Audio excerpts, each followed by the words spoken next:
Hey, how's everybody doing this Monday?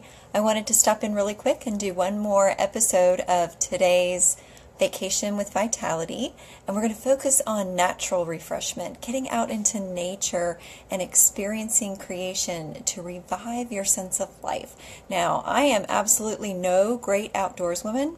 I'm an okay-ish indoors woman at very best, but I do need occasionally to get out and get some sun on my skin, to breathe fresher air than I would inside the city, and to connect with creation. There's something about touching that love story that God has written on the world all around us and just getting immersed in His breath that He has breathed into creation and feeling spiritually revived and renewed by being outside the smoggy, hard-walled environments of our normal city lives. So getting out into creation can be prayerful, it can be spiritually energizing, but you need to also know yourself and know where you're going. So as an urbanite to maybe some other urbanites that might want to know how to do this well, so it's not a series of unfortunate events, but a wonderful, refreshing vacation or a small day trip.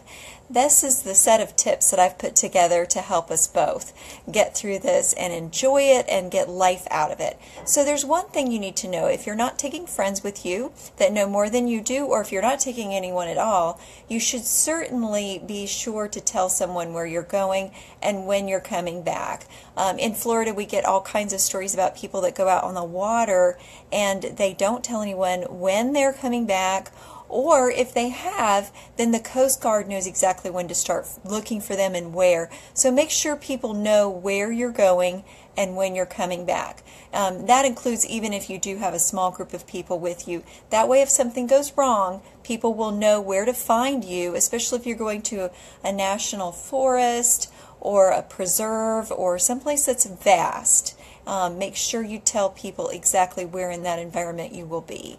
That's a safety tip. Another thing is you want to research ahead of time what the terrain's going to be like. Know what your pitfalls will be. Know which plants you can look forward to seeing and observing there and which ones you should not touch, because you don't want to come home with a little itchy souvenir on your skin. You also don't want to unawares come across some wildlife that you could have avoided.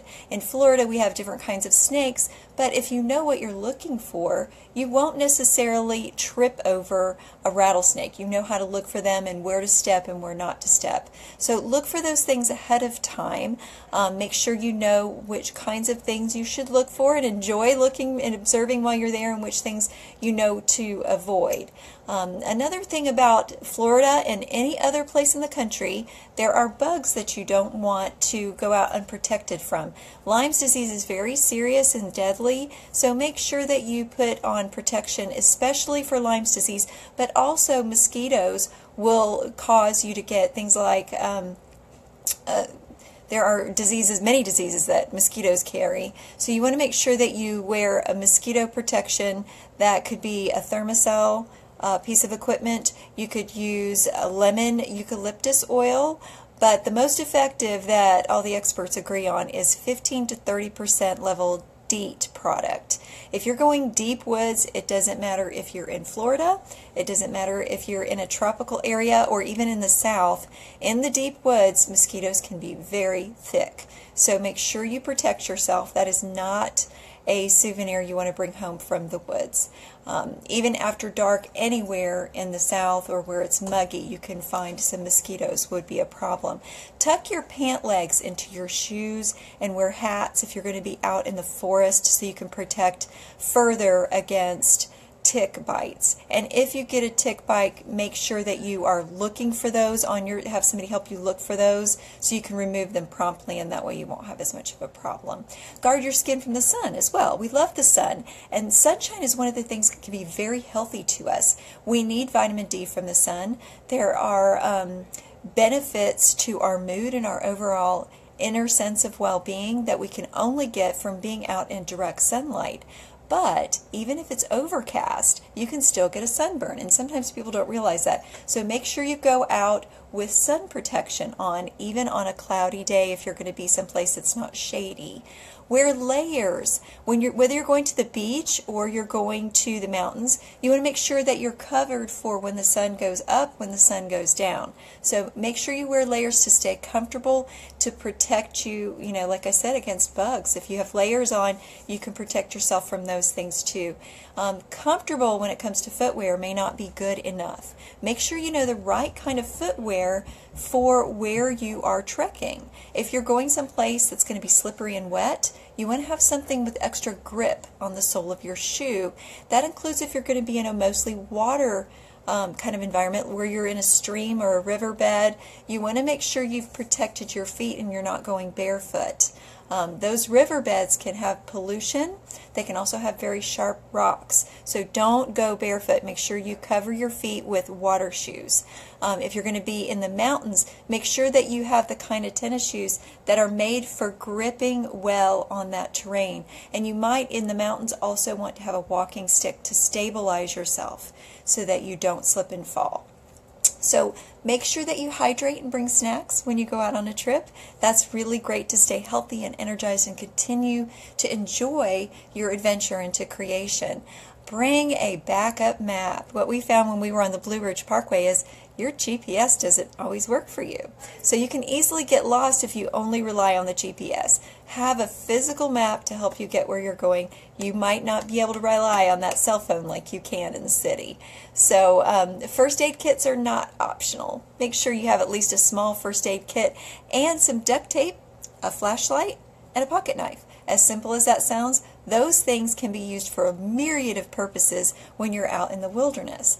And even if you happen to be going someplace closer by, like the lake or the beach, those little items can be a lifesaver, literally, if you're able to disinfect a wound and not get it infected with things like there are single-celled organisms, there are flesh-eating bacteria that you can get on your skin. So if you make sure that you fully disinfect any kind of open wound as soon as you get it, when you're on site at the lake or at the beach or in the mountains, the better off you'll be. So make sure you're protected against those things.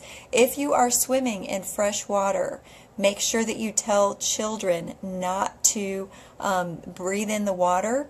And you want to wear earplugs, you want to wear nose plugs in fresh water because of those single-celled organisms that can be very, very dangerous. And they do happen to occur more often in freshwater bodies, so make sure that you're protected against those. Prepare for allergies. For anyone that has allergies from an EpiPen level allergy or to just a sniffle and sneeze kind of an allergy, just bring something with you and stick it in your pocket just in case. You don't want to ruin your trip because you don't have that protection with you.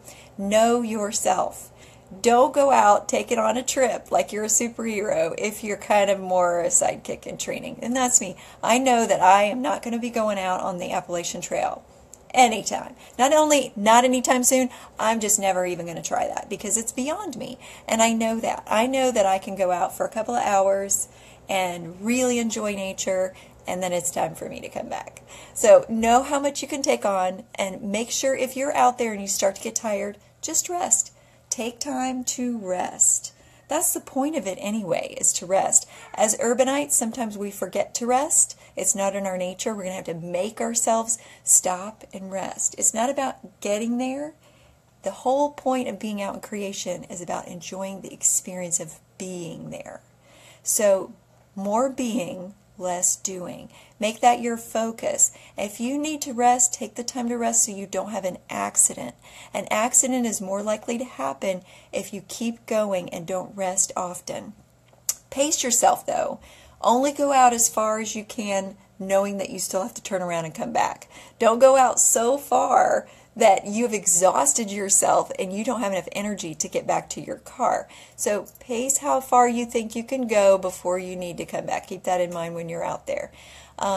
Take that time to just sit and drink in the surroundings, meditate, invite God to walk with you hand in hand. Reach out beside you and grip at the Lord's hand as if He's physically there, and invite Him to be there. Walk with Him and pray and reflect on what He's created around you. It's a wonderful, sweet time to really worship and to be in the presence of God. Even if you have other people with you, you can still certainly pray and connect with God through fully drinking in your surroundings while you're there. The experience will only revitalize you if you invite yourself and the Lord to be present in that space together in prayer. That's where you will maximize the benefit of the outdoor experience. And you can also bring a sketch pad, bring a journal, bring some devotional material, even a small Bible with you. You have it on your phone now if you want, if that's going to work for you, where you're going, depending on what kind of signal you have. But make sure you do something that's going to give you life in all different levels, in breathing fresh air, and getting a little bit of exercise, and getting some sun on your skin, and breathing into your spirit from being in that space. Take photos, because you want to contemplate this adventure afterward.